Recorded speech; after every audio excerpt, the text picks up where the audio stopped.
आप सभी का फिजिक्स क्लासेस में स्वागत है। आज हम लोग पढ़ेंगे प्रत्यावर्ती धारा परिपथ में शक्ति अथवा सामर्थ्य। तो बच्चे, क्या होता है शक्ति अथवा सामर्थ्य, इसको आप लोग ध्यान से सुनेंगे। वैद्युत परिपथ में ऊर्जा व्यय की दर को शक्ति अथवा सामर्थ्य कहते हैं। यह धारा तथा वोल्टेज के गुणनफल के बराबर होता है। यदि धारा एम्पियर में तथा वोल्टेज वोल्ट में हो तो शक्ति वाट में होगी। आई बात समझ बच्चे? किसी प्रत्यावर्ती परिपथ की शक्ति इस बात पर निर्भर करती है कि धारा तथा वोल्टेज के बीच कितना कलांतर है। बच्चे, नंबर 1 हेडिंग डालेंगे जब परिपथ में केवल शुद्ध प्रतिरोध है। यहां मैंने हेडिंग दिया है, आप लोग देख रहे हैं, जब परिपथ में केवल शुद्ध प्रतिरोध है। देखो यहां पर परिपथ में क्या है, केवल शुद्ध प्रतिरोध है और प्रत्यावर्ती वोल्टेज V बराबर V0 sin ओमेगा t से जोड़ा है। तो ऐसे में लिखेंगे, यदि परिपथ में केवल शुद्ध प्रतिरोध R हो तो धारा I तथा वोल्टेज V सदैव एक कला में होते हैं।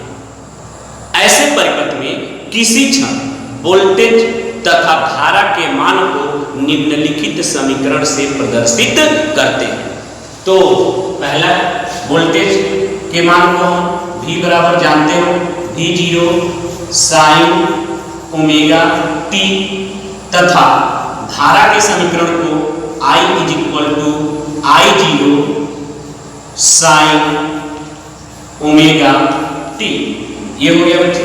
अब चूंकि अभी हमने बताया वोल्टेज और धारा के गुणनफल को शक्ति अथवा सामर्थ्य, तो हम क्या करें, लिख लेना, चूंकि यहां पर P V गुणे I, तो V और I का मान रख दो, तो यहां पर क्या आ जाएगा, P V का मान है बच्चे V0 sin ओमेगा t गुणे I का मान है I0 sin ओमेगा t।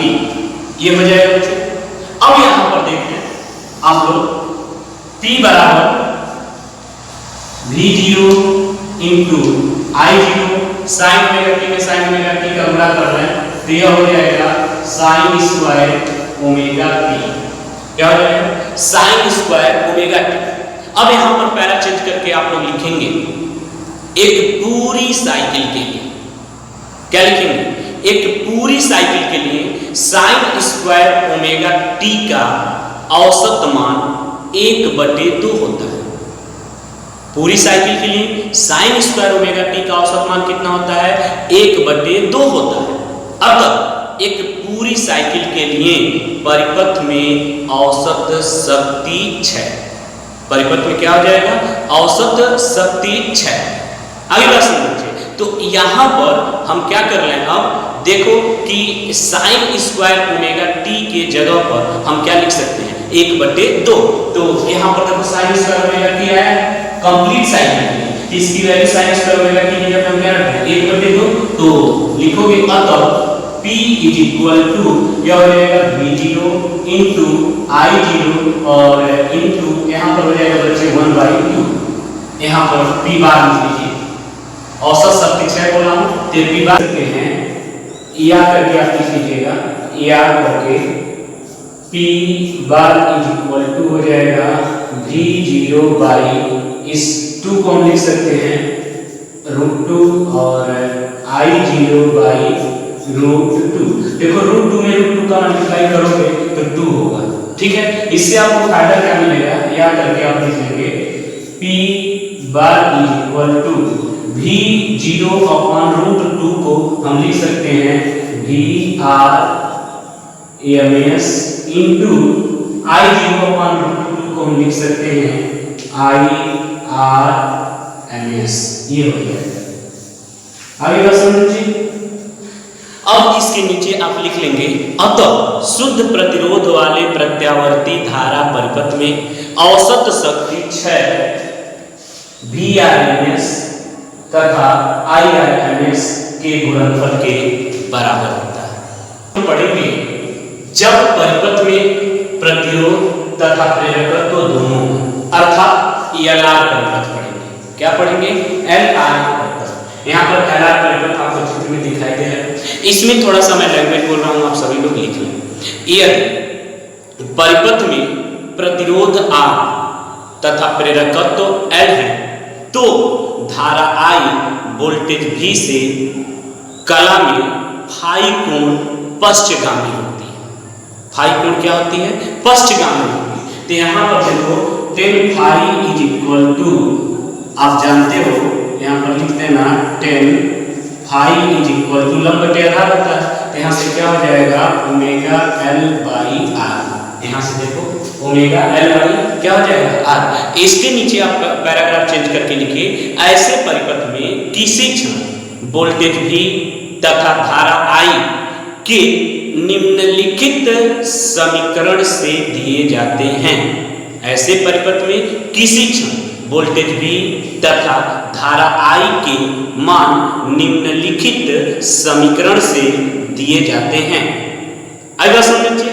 तो अतः इसके करस्पॉन्डिंग आप इक्वेशन क्या लिखेंगे? आप यहाँ देख लें V is equal to V0 sine omega t and यहाँ पर हो जाएगा आपका I इज इक्वल टू पश्चगामी, तो यहाँ पर हो जाएगा I is equal to I0 sine omega t minus five. ये हो जाएगा बच्चे।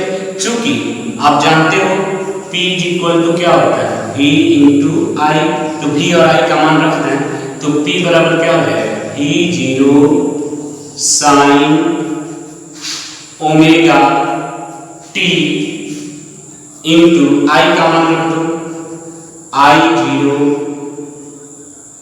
Sign omega t minus five. ये हो जाएगा बच्चे। अब यहां से आपको क्या करना है, इसको ध्यान में रखेंगे।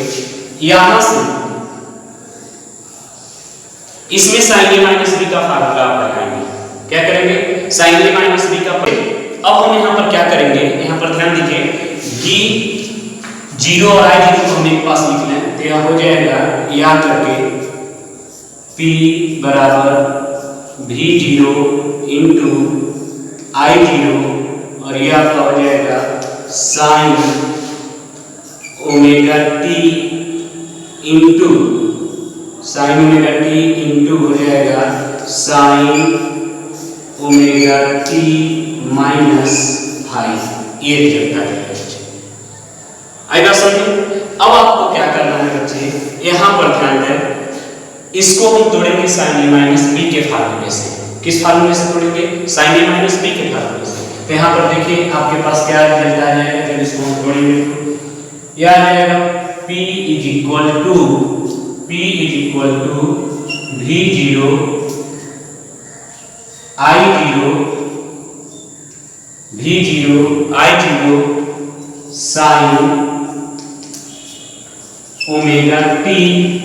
अब इसको हम तोड़ दें साइन ए माइनस बी के फार्मूले से, तो साइन ए माइनस बी के फार्मूले से हम तोड़ेंगे बच्चे, तो यहाँ पर देखो क्या है, साइन यानी यह हो जाएगा आपका, यहाँ पर अब देखें क्या हो जाएगा, साइन ए यानी कि sine omega t, sine omega t cos phi minus cos omega t into sine phi. यह छूट गया बच्चे साइन ए माइनस बी के फार्मूले से। किस फार्मूले से छूट गया? साइन ए माइनस बी के फार्मूले से। अब हम लोग क्या करेंगे, साइन ओमेगा t का इसके अंदर गुणा कर देंगे। तो क्या करके आप लिख लेना P is equal to V0 I0, इसमें इसका गुणा कर लेंगे तो आपके पास देखिए क्या बचेगा। यहाँ से हम इस इमेज को इरेज कर रहे हैं, आप लोग ध्यान देंगे, इसको हम मिटा दे रहे हैं, यहाँ ध्यान देंगे।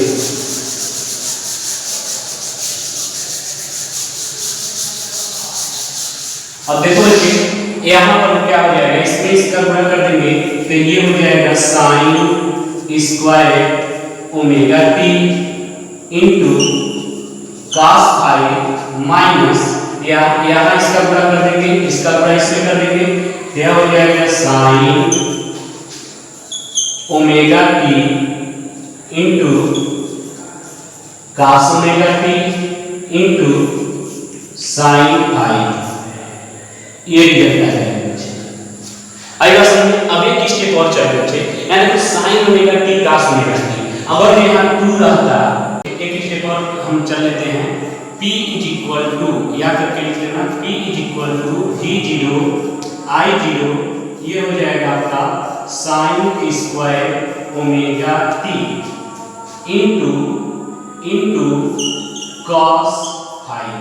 ये रिजल्ट हो जाएगा बच्चे। अब यहाँ देखो बच्चे, अगर जो यहाँ 2 रहता तो 2 sin omega t into cos omega T, sin 2 theta का फार्मूला हो जाता, जैसे sin 2 थीटा का फार्मूला हम जानते हैं 2 sin theta into cos theta. तो यहाँ पर अगर जो 2 रहता तो ये फार्मूला बन जाता।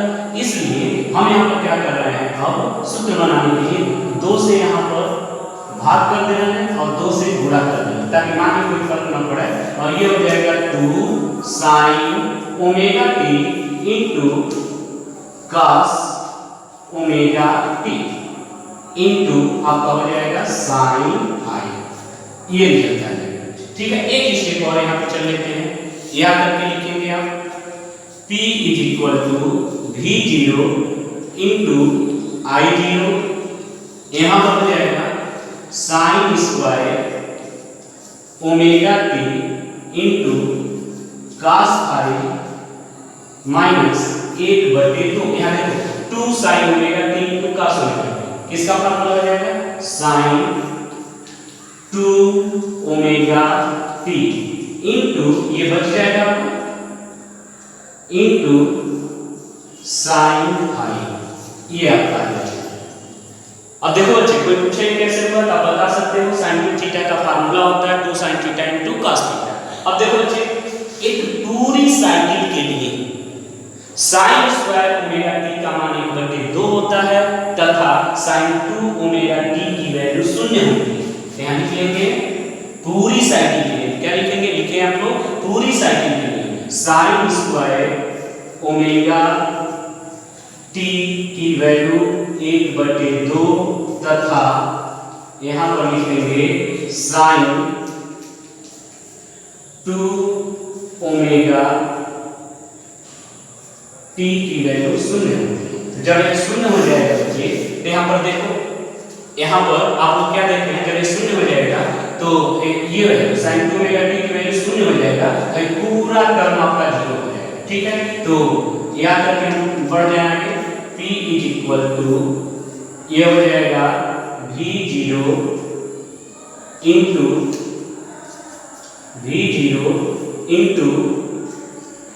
I0, और यहाँ पर हो जाएगा 1/2 cos फाई हो जाएगा माइनस 1/2 sin 2 ओमेगा टी का मान जब हम 0 रख देंगे, ये पूरा टर्म आपका क्या हो जाएगा 0 कर दें। आप लोग समझ रहे होंगे, भाई 0 पर जिसकी वैल्यू तो पूरा कर ले तो सब 0 हो जाएगा, ये पूरा आपका क्या हो गया 0। ठीक, अब आप क्या करिए, V0 I0 का मल्टीप्लाई करा दीजिए। एक स्टेप और लेना है, V0 और I0 का मल्टीप्लाई करा। तो यहाँ पर करिएगा sin स्क्वायर में पूरी साइकिल के लिए sin स्क्वायर ओमेगा टी बराबर 1/2 तथा sin 2 ओमेगा टी बराबर 0। अब तो परिपथ की औसत सदिश है, यहाँ पर क्या हो जाएगा आपका औसत सदिश है, यहाँ पर क्या हो जाएगा P bar is equal to, गुणा कर दो V0, अब इसके नीचे I0, समझ रहे हो। और देखो ये 2 है ना, इस 2 को हम यहाँ लिख दें करड़ी में 2 और करड़ी में 2, ऐसे लिख सकते हैं ना सूत्र बनाने के लिए। यहाँ पर देखो करड़ी में 2, क्योंकि करड़ी 2 से करड़ी 2 का गुणा करेंगे तो 2 हो जाएगा, और इंटू आपका हो जाएगा क्या cos फाई, ये हो जाएगा। आगे बात समझो। अब इससे आपको लाभ क्या होगा, V0 बटे करड़ी में 2 को हम VRMS लिख देंगे और I0 बटे करड़ी में 2 को हम क्या लिख देंगे IRMS। ठीक है, तो याद करके आप यहाँ पे लिख सकते हो। यहाँ पर आप लोग इसका स्क्रीनशॉट भी ले लेंगे आप लोग, हम इसको इरेज करेंगे। तो देखेंगे, आप लोग ध्यान से देखेंगे क्या रिजल्ट आ जाएगा। P bar is equal to, देखो V 0/2 को हम लिख देंगे VRMS और into IRMS into cos phi, ये रिजल्ट आ गया। ठीक है बच्चे, अब यहां से यदि आपसे पूछा जाए cos फाई क्या है तो आप बता देंगे cos फाई को हम शक्ति गुणांक कहते हैं। सभी लोग इसका अब स्क्रीनशॉट ले लो, हम अब इसको इरेज करेंगे। आप सभी लोग इसका स्क्रीनशॉट ले लीजिए ताकि हम इसको इरेज कर दें। ठीक है, तो आप सभी लोग इसका स्क्रीनशॉट ले लिए होंगे।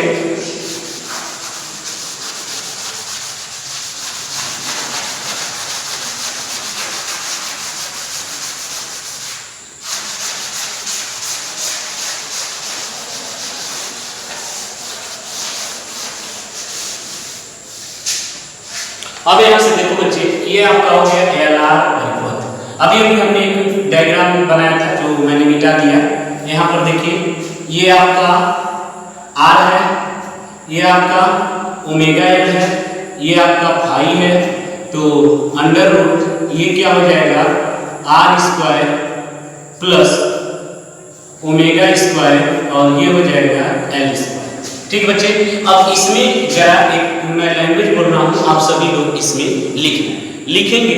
हम जानते हैं कि यदि परिपथ में प्रेरकत्व L तथा प्रतिरोध R है तो प्रत्यावर्ती वोल्टेज V तथा धारा I के बीच कलांतर फाई के लिए 10 फाई इज इक्वल क्या होता है, लंब बटे आधार।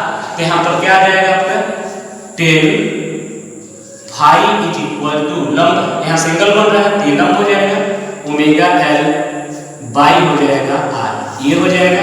तथा यहाँ से देखो cos फाई बराबर क्या हो जाएगा, ये हो जाएगा आपका cos phi is equal to आधार बटे कोण।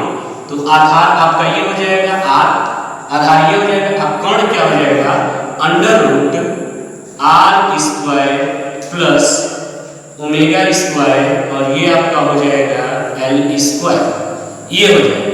ये cos फाई का फार्मूला हो जाएगा जो आपने अभी cos फाई को बताया कि cos फाई जो होता है वह परिपथ का शक्ति गुणांक का होता है। cos फाई क्या होता है, परिपथ का शक्ति गुणांक का होता है। अब देखो बच्चे, हमने आपको यहाँ पर बताया था इसके लास्ट लेक्चर में, ये जो R² plus under root R² plus omega square L² है, यह Z के बराबर होता है। जो परिपथ की प्रतिबाधा होती है, क्या होती है, परिपथ की प्रतिबाधा होती है। तो हम इतने को Z लिख सकते हैं। तो याद करके हम लिख सकते हैं एक स्टेप और, cos phi is equal to R/Z, ये आ जाएगा। ठीक है, ये रिजल्ट आ जाएगा।